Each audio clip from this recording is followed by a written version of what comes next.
Hi BP பற்றி தெரிந்து கொள்ள வேண்டிய புதிய 8 விஷயங்கள். உயர் ரத்த அழுத்தம் சைலண்ட் கில்லர் என்று அழைக்கப்படுகிறது. எந்த அளவு இருந்தால் நார்மல் தெரியுமா? உயர் இரத்த அழுத்தத்திற்கான வரையறை மாறியுள்ளது.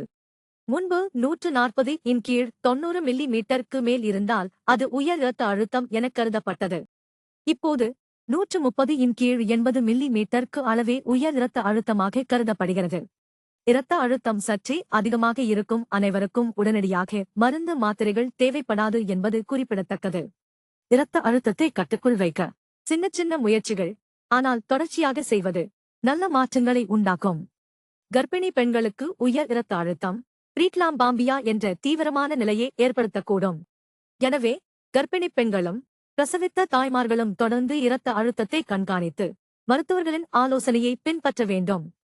உடல் எடையில் குறைந்தபட்சமாக 5% குறைந்தால் கூட இரத்த அழுத்தத்தை குறைக்க உதவும். அதிக உப்பு, புகைப்பிடிக்கும் பழக்கம் மற்றும் மது அருந்தும் பழக்கம் ஆகிய மூன்றும் உயர் இரத்த அழுத்தம் அளவை அதிகரிக்கும். முதுகை நேராக வைத்து லேசாக சாய்ந்தபடி அமருங்கள். கால்களை தரையில் சமமாக வைக்க வேண்டும். துல்லியமான முடிவுகளுக்கு மனதை அமைதியாகவும் நிலையாகவும் வைத்திருக்க வேண்டும். படபடப்பாக இருந்தால் பிபி ரீடிங் அதிகமாகும்.